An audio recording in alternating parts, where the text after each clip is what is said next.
August నెల మనం చూసినట్లయితే ముఖ్యంగా ఆగస్టు 7న మండల్ కమిషన్ని ఇంప్లిమెంట్ చేసిన రోజు కాబట్టి దాన్ని మండల్ దివాస్గా దేశవ్యాప్తంగా జరుపుకోవడం జరిగింది. ఆగస్టు 10న జస్టిస్ పుంజల శివశంకర్ గారి జన్మదినం. ఆయన చాలా బీసీ సమస్యల మీద, బీసీ ఇష్యూస్ మీద నిరంతరం పనిచేస్తూ ప్రస్తుతం న్యాయ వ్యవస్థలో ఉన్న చాలా కాస్ట్ డిస్క్రిమినేషన్ని తీసేయడానికి పనిచేసిన వ్యక్తిగా మనం చూడవచ్చు. 20వ తారీఖు ఆగస్టు 20వ తారీఖున కేరళ రాష్ట్రంలో ఈ కులతత్వం మీద, కులం మీద పోరాడిన వ్యక్తి శ్రీ నారాయణ గురుగారి బర్త్ యానివర్సరీ కూడా ఉండడం. ఆ తర్వాత 25న మండల్ గారి బీపీ మండల్ గారి బర్త్ యానివర్సరీని కూడా మనం సెలబ్రేట్ చేసుకోవడం జరుగుతుంది. ఇప్పుడు దేశం మొత్తం మీద రిజర్వేషన్స్ మీద చర్చ జరుగుతుంది. అలాగే ముఖ్యంగా మన ఉత్తర భారతదేశంలో చూసినట్లయితే ఈ బీపీ మండల్ గారి మీద చాలానే చర్చలు జరుగుతుంది. బీపీ మండల్ కమిషన్ రిపోర్ట్ మీద. ఇప్పుడు మనతో పాటు మన డాక్టర్ ఆళ్ళ వెంకటేశ్వర్లు గారు ఉన్నారు. సార్, మీరు చెప్పండి, బీపీ మండల్ గారి గురించి, మరియు మీరు గుంటూరులో మనం చూసినట్లయితే మొదటిసారిగా దక్షిణ భారతదేశంలో బీపీ మండల్ గారి అతిపెద్ద కాంస్య విగ్రహాన్ని మీరు స్థాపించడం జరిగింది గుంటూరులో. ఎందుకు బీపీ మండల్ గురించి మీరు ఇంత కష్టపడి పనిచేస్తున్నారు? నేను ఎంబీబీఎస్ చదివే టైంలో మండల్ కమిషన్ రిపోర్ట్ అనేది అమల్లోకి వచ్చిందండి. 1990లో విశ్వనాథ్ ప్రతాప్ సింగ్ ప్రధానిగా ఉన్నప్పుడు తీసుకొచ్చారనమాట. ఆ టైంలో ఎంబీబీఎస్ ఫైనల్ ఇయర్లో ఉన్నాను నేను. అప్పుడు దాని గురించి పూర్తిగా అవగాహన ఏర్పడింది నాకు. ఈ దేశంలో ఎందుకు ఓబీసీలకి రిజర్వేషన్లు అనగానే అల్లకొల్లను సృష్టిస్తున్నారు, ఎందుకు ఇంతగా వ్యతిరేకిస్తున్నారు అనేది.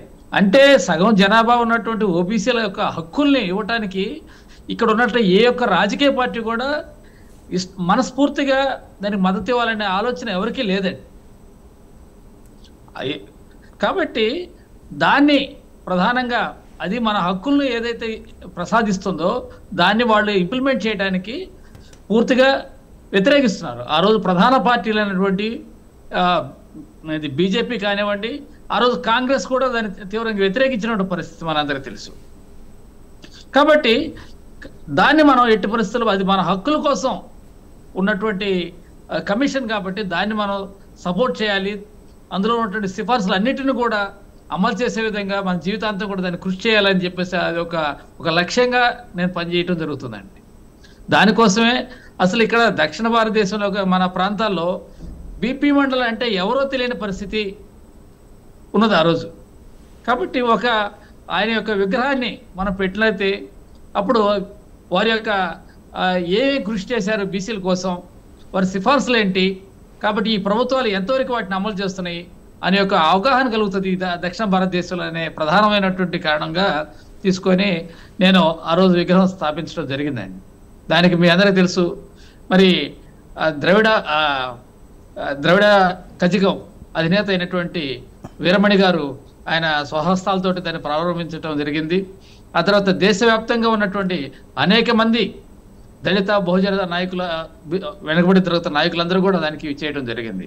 కాబట్టి దాని ద్వారా ఏంటంటే ఇవాళ అనేక రాష్ట్రాల్లో మండల ఉద్యమం అనేది మరలా మండల్ 2 ఉద్యమం అది మళ్ళా మొదలైంది అనేది చెప్పొచ్చు.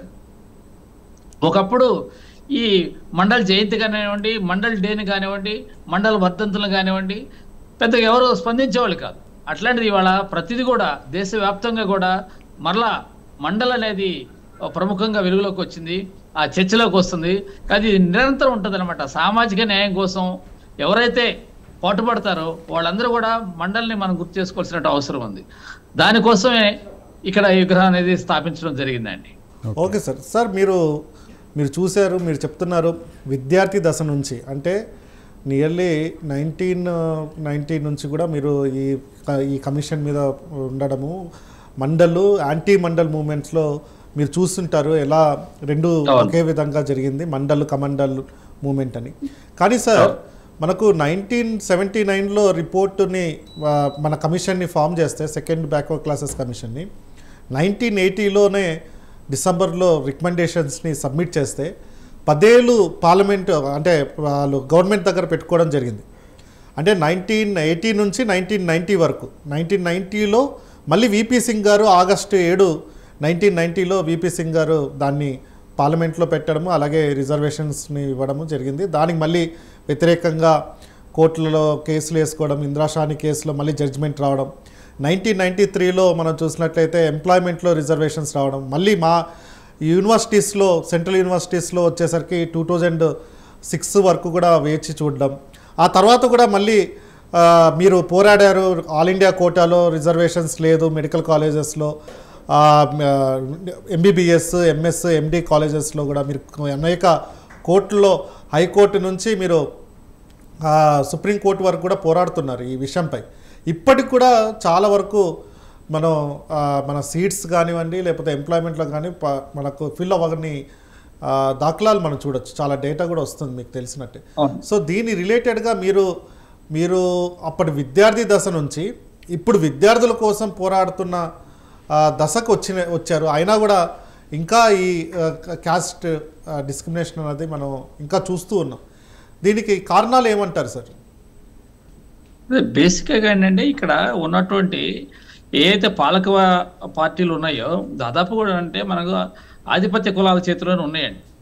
వారు ఎవరికి కూడా ఈ బీసీలకి హక్కులు ఇస్తే వాళ్ళ యొక్క పర్సంటేజ్ తగ్గిపోతుంది అనే ఒక భయంతో ఎవరికి ఇష్టం లేదండి. ఏ పార్టీకి కూడా బీసీలకి హక్కులు ఇవ్వడానికి ఇష్టం. పై మాటలు చెబుతారు, మాది బీసీల పార్టీ అంటారు, బీసీలు ఎన్నుముక్క అంటారు, రకరకాల మాట్లాడతారు, కానీ ఏ పార్టీ కూడా ఇవ్వడానికి ఇష్టం లేదు.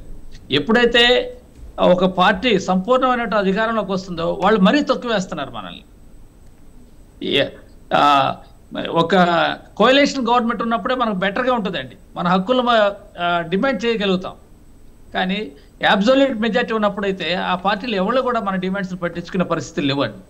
అందుకనే ఎప్పుడైతే విపి సింగ్ గారు ఆయన ప్రైమ్ మినిస్టర్గా ఉన్నప్పుడు ఆ పార్టీ కూడా ఏంటంటే ఒక కోయలేషన్ గవర్నమెంట్ కాబట్టి సంకీర్ణ ప్రభుత్వం ఉన్నప్పుడు వారు కొన్ని తప్పనిసరి పరిస్థితుల్లో మనకు చేయాల్సినటువంటి అవసరం ఏర్పడి మనకు చేస్తున్నారు తప్ప నిజంగా ఈ మన యొక్క ప్రోగ్రెస్ గురించి, మన యొక్క అభివృద్ధి గురించి ఆలోచించి చేసింది అయితే కాదండి అది. సరే, ఏదైతే ఒక మేలు జరిగింది మనకి అది. అయితే ఈ రోజు కూడా దాని ఫలాలు మనకు అందట్లేదు. ఇప్పటికీ కూడా దాని సంపూర్ణమైన ఫలాలు అందకుండా ఉన్నాయి. మీరు అన్నారు ఫస్ట్ ఏంటంటే విద్యలో ఇవ్వకుండా ఉద్యోగాలు ఇచ్చారు మనకి. కాబట్టి విద్య లేకుండా ఉద్యోగాలు ఎట్లా జాయిన్ అవుతారు చెప్పండి. అందుకని ఇప్పటికి కూడా ఉద్యోగాల్లో దాదాపు 15% దాటిన పరిస్థితి ఉంది దేశవ్యాప్తంగా. ప్రధానమైనటువంటి ఉద్యోగాల్లో కనీసం 15% కూడా ఓబీసీలు లేని పరిస్థితి. ఆ తర్వాత 2006లో ఎడ్యుకేషన్ ఇన్స్టిట్యూషన్స్లో అప్పుడు పెట్టారు, సెంట్రల్ ఎడ్యుకేషన్ ఇన్స్టిట్యూషన్స్లో వాటిలో. అయితే దాన్ని మెడికల్గా వచ్చేసి 2021 దాకా కూడా ఇంప్లిమెంట్ చేయలేదు చూడండి. దాదాపు అయితే నీట్ అనేది ఒకటి తీసుకొచ్చారు ఈ బీజేపీ గవర్నమెంట్ వచ్చినాక. దాంట్లో ఓబీసీకి అసలు రిజర్వేషన్ లేకుండా చేశారు. Only SC, ST, even EWS కూడా రిజర్వేషన్ పెట్టారు, కానీ ఓబీసీలు రిజర్వేషన్ లేదండి. ఈడబ్ల్యూఎస్ రిజర్వేషన్ వచ్చిన తర్వాత ఓబీసీలు రిజర్వేషన్ ఇచ్చారంటే మన పరిస్థితి ఎట్లా ఉందో చూడండి. అయితే పేరుకే రిజర్వేషన్, కానీ ఇవాళ దాని అమలు కేంద్ర ప్రభుత్వం ఏమాత్రం చేయట్లేదు అనమాట. మీరు గమనించినట్లయితే ఆల్ ఇండియా కోటాలో, నీట్ ఆల్ ఇండియా కోటాలో ఓసీ కట్ ఆఫ్ ర్యాంకులు కానీ ఓబీసీ కట్ ఆఫ్ ర్యాంకులు తీసుకుంటే రెండు సమానంగా ఉన్నాయి. Open competition cut off rank 603, OBC cut off rank 603. ఏ విధంగా అవుతుంది? వాళ్ళు నిజంగా రిజర్వేషన్ ఇచ్చినట్లయితే ఓబీసీలకి ఏ విధంగా రెండు సమానంగా ఉంటాయి cut off marks? All India కోటాలో దాదాపు 10,000 ఎంబీబీఎస్ సీట్లు ఉన్నాయి. ఆ 10,000 ఎంబీబీఎస్ సీట్లో ఓబీసీలకి 27% 2,700 సీట్లు ఇవ్వాలి. అది ఎప్పుడు ఇవ్వాలి? పూర్తిగా ఓపెన్ కాంపిటీషన్ కంప్లీట్ అయిన తర్వాత 2,700 సీట్లు ఓబీసీలకు ఇవ్వాలి. కానీ అటువంటి పరిస్థితి ఏం లేదు. వీళ్ళేంటంటే సుప్రీంకోర్టు నిర్దేశించినటువంటి ఆ ప్రొసీజర్ ఏదైతే ఉందో దాన్ని వీళ్ళు ఎవరు కూడా ఫాలో అవ్వట్లేదు, దాన్ని వైలేట్ చేస్తున్నారు. సుప్రీంకోర్టు డైరెక్షన్ ప్రకారం ఫస్ట్ ఏంటంటే ఓపెన్ కాంపిటీషన్ సీట్లన్నీ భర్తీ చేయాలి, ఆ తర్వాత మాత్రమే రిజర్వేషన్ సీట్లు భర్తీ చేయాలి. కానీ వీళ్ళు ఆ విధంగా చేయట్లేదు అనమాట.